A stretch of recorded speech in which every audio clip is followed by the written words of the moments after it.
दिल्ली के अंदर सर्दियों में बढ़ने वाले प्रदूषण को नियंत्रित करने के लिए पूरे दिल्ली के अंदर दिल्ली के मुख्यमंत्री अरविंद केजरीवाल जी ने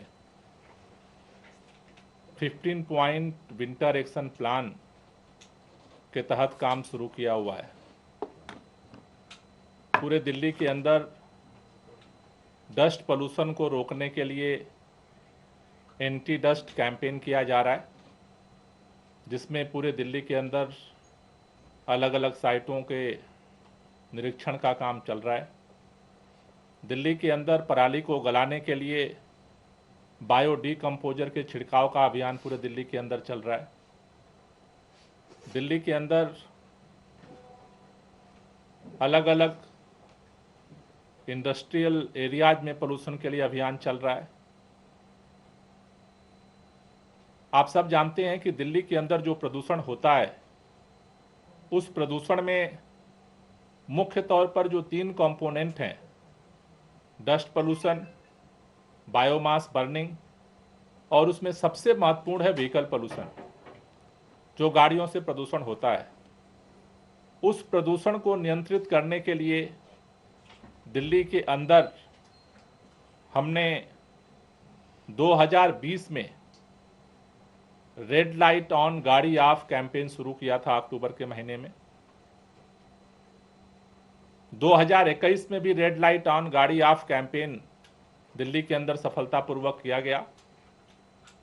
हम सब जानते हैं कि हम सारे लोग जब अपने काम के लिए घर से निकलते हैं और शाम को रात को घर पहुंचते हैं तो लगभग 10 से 12 चौराहों से हमें गुजरना पड़ता है, जहां पर हम रेड लाइट ऑन होने के समय में तो गाड़ी निकालते हैं, लेकिन जब रेड लाइट ऑफ हो जाती है उस दौरान भी हम अपने इंजन को चालू रखते हैं। जो पेट्रोलियम कंजर्वेशन रिसर्च एसोसिएशन के आंकड़े जो मौजूद हैं, वो ये कहते हैं कि हर व्यक्ति लगभग प्रतिदिन 25 से 30 मिनट बेवजह की फ्यूल बर्निंग करता है। अगर रेड लाइट पर गाड़ी को ऑफ कर दिया जाए तो 15 से 20% वाहन का जो प्रदूषण है उसे कम किया जा सकता है। इस बार पिछले 2 वर्षों के जो अनुभव रहे रेड लाइट ऑन गाड़ी आपके, उसको देखते हुए ग्रैब के अंदर भी जो गाइडलाइंस बनाई गई उसने भी इस डायरेक्शन को दिया कि रेड लाइट पर गाड़ी को जो है ऑफ किया जाए। इस साल हमने 28 तारीख से यानी कल से रेड लाइट ऑन गाड़ी ऑफ कैंपेन को शुरू करने का सरकार ने निर्णय लिया था, मुख्यमंत्री जी ने निर्देश दिया था। उसकी तैयारी के लिए आप जैसा जानते हैं कि हम हर साल करीब दिल्ली के 100 चौराहों पर अवेयरनेस कैंपेन चलाते हैं, जिसमें 2500 सिविल डिफेंस वॉलंटियर्स को ट्रेनिंग दी जाती है और वो चौराहों पर गांधीगिरी के माध्यम से लोगों को रेड लाइट ऑन गाड़ी ऑफ के बारे में अवेयर करते हैं।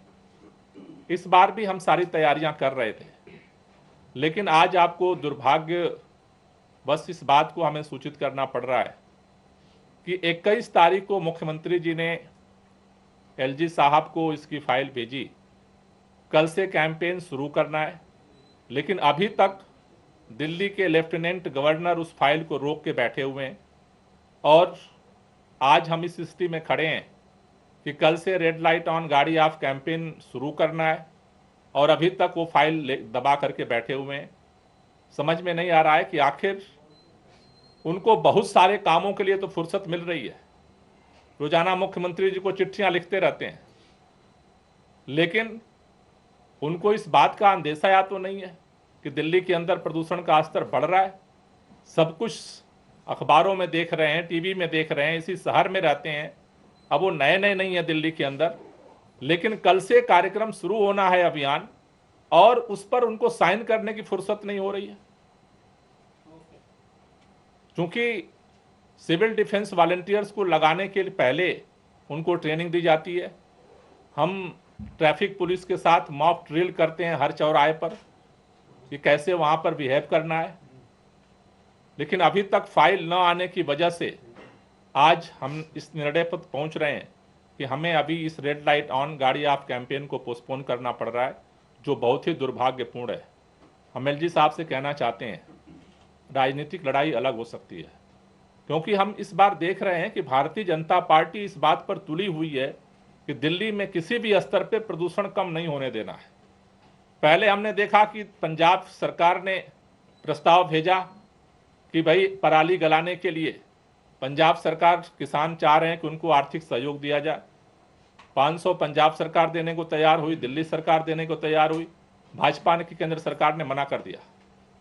फिर हमने देखा कि पटाखे पर बैन लगाने के लिए सुप्रीम कोर्ट तक एड़ी चोटी इन्होंने लगाया। सुप्रीम कोर्ट ने फिर डायरेक्शन दिया कि इसको लागू किया जाए। अब ये रेड लाइट ऑन गाड़ी आपको भी रोकने की जिस तरह से एलजी साहब कवायद कर रहे हैं, मुझे लगता है ये दिल्ली के लोगों के और दिल्ली की सांसों के साथ खिलवाड़ किया जा रहा है। जब तक फाइल क्लियर होकर नहीं आती है, तब तक के लिए इस कैंपेन को पोस्टपोन किया जा रहा है। कोई क्वेश्चन हो तो ले लें। सर, कब फाइल भेजा था और कितनी देर से आप लोग वेट कर रहे हैं? 21 तारीख को सीएम साहब ने फाइल जो है वहाँ पर एलजी साहब को भेजी थी। 1 हफ्ता हो गया। क्या आपने समय मांगा है मिलने का या कुछ अलग से चिट्ठी भी? नहीं, उनको तो कल से ही उनके ऑफिस में हम ट्राई कर रहे हैं, कोई संवाद ही नहीं हो रहा है। कोई रेस्पॉन्स नहीं है सर उधर से? कोई रिस्पॉन्स नहीं है सर। पहले योगशाला वाला कार्यक्रम बंद करने की बात कही, अब ये इस तरीके का कार्यक्रम, तो आपको लग रहा है कि बैक टू बैक जानबूझ की चीजें हो रही हैं? देखो, बैक टू बैक जो चीजें हो रही है तो सब दिख रही हैं, लेकिन जिस समय दिल्ली के लोगों के सांसों पे संकट मंडरा रहा है, जिस समय प्रदूषण जो है अब बढ़ने की जो है स्थिति दिख रही है, और जिसमें हर एक्सपर्ट्स का कहना है कि व्हीकल पोल्यूशन को कम करना सबसे जरूरी है, ठीक उस समय मतलब दिल्ली वालों के सांसों के साथ खेलना, ये तो ठीक बात नहीं है। सर, एक आरटीआई के हवाले से विपक्ष आरोप लगा रहा है कि डीपीसीसी में कई सारे पद खाली हैं, तो ऐसे में दिल्ली सरकार प्रदूषण के खिलाफ कैसे लड़ाई लड़ेगी? तो डीपीसीसी में जो पद खाली हैं उसको भी एलजी साहब ही लेके बैठे हुए हैं। चीफ सेक्रेटरी और एलजी को ही क्लियर करना है। देखो, दिल्ली के अंदर प्रदूषण के खिलाफ दिल्ली वालों के साथ मिलकर के हम अभियान चला रहे हैं, लेकिन जो इस तरह की जो चीजें हैं वो तो छोटी बात है, 2 आदमी कोई है या नहीं है, लेकिन इतने बड़े कैंपेन जो सक्सेसफुल, मतलब अगर मैं देखूं तो पूरे देश के अंदर रेड लाइट ऑन गाड़ी ऑफ कैंपेन ने 2 साल सक्सेसफुली जो है व्हीकल पोल्यूशन के लिए हमने काम किया, उसको इस तरह से रोकना, भाई या तो स्पष्ट मनाही कर दीजिए कि हम नहीं करेंगे, लेकिन चुपचाप फाइल लेकर के बैठ जाना ये तो ठीक नहीं है। तो इसी आरटीआई का हवाला देखिए, ये कहा जा रहा है कि जो स्टबल बर्निंग है वो भी नहीं रुक पाई है, प्रदूषण बढ़ रहा है, और हम लोग दावा कर रहे हैं कि कम हुआ है। नहीं, वो आरटीआई का मैंने जानता कि क्या आरटीआई है, क्या रिपोर्ट है। हमारे पास जो फैक्ट्स हैं और जो भी चीज़ें हैं, चूँकि अब तो सफ़र डेली ब्रॉडकास्ट करता है, तो वो तो सारी चीज़ें ऑनलाइन है। सर, क्या पॉलिटिकल मोटिव लग रहा है इसको हॉल्ट करने के पीछे? क्या कारण लग रहा है, या ड्यू प्रोसेस फॉलो नहीं किया गया था? नहीं, मेरे ख्याल से अब प्रोसेस क्या है तो वो बताएंगे कि क्यों नहीं कर रहे हैं, लेकिन जिस तरह से पंजाब के प्रस्ताव को, चूँकि पराली जले, ठीक है, क्योंकि किसानों को अगर आर्थिक सहयोग दिया जाता तो पराली घटनाएं और कम होती, जो अभी कम हो रही हैं लेकिन उससे ज़्यादा और कम होती, ठीक है ना। पटाखे के लिए भी सुप्रीम कोर्ट तक इन्होंने जो है वो लड़ाई लड़ी, ठीक है। वो क्या था कि उसमें कह रहे थे कि ये धार्मिक मसला है। अब ये रेड लाइट ऑन गाड़ी ऑफ कैंपेन किस चीज़ से जुड़ा हुआ है, इसका तो किसी चीज़ से कोई लेना देना नहीं है। तो चाहे वो पंजाब के पराली के लिए सहयोग देने का मसला हो, चाहे पटाखे को लेकर के अफवाहें फैलाने का मसला हो, और चाहे अब ये रेड लाइट ऑन गाड़ी आपका जो इस तरह से फाइल रोकी गई है, तो ये तो तारतम्यता जो दिखा रही है घटनाएं, वो ये दिखा रही है कि कहीं ना कहीं बीजेपी चाहती है कि दिल्ली के अंदर प्रदूषण बढ़े, जिससे उनको राजनीति करने का मौका मिले। सर, ये कल सीएम साहब ने बोला था कि नोट पे लक्ष्मी गणेश की पूजा होनी चाहिए, उस पर कई सारे बयान आ रहे हैं। कांग्रेस के मनीष तिवारी कह रहे हैं कि अम्बेडकर की फोटो क्यों नहीं होनी चाहिए, अम्बेडकर की भी बात करते हैं, अरविंद केजरीवाल की फोटो पे क्यों नहीं बात कर रहे हैं? अभी तो इसी पे रखते हैं, वो पार्टी करें। सर, आज सीएम भी गए थे गाजीपुर लैंड फिल साइट पे, आप कई बार वहां जा चुके हैं, और उन्होंने इस मुद्दे को उठाया कि मिसमैनेजमेंट हो रहा है, तो क्या दोबारा क्या आपका भी कोई विजिट हो सकता है इस लिहाज से? नहीं, देखिए, ये तो बहुत चीज़ें स्पष्ट हैं कि भाजपा ने जिस तरह से 15 साल में कूड़े के मैनेजमेंट की उसकी रिस्पॉन्सिबिलिटी थी वो पूरी तरह से फेल हुई है। इवन कई बार यहाँ से डीपीसीसी से डायरेक्शन भी गया, हमने भी विजिट किया, लेकिन उसके बाद भी वो टस से मस होने को तैयार नहीं है। तो वो तो पहाड़ सामने खड़ा है। तो मुझे लगता है कि ICM साहब गए हैं और उन्होंने जो एक बात रखी है कि भाई अब दिल्ली के लोगों को मिल करके उसकी सफाई का इंतजाम करना पड़ेगा इस चुनाव में। Thank you.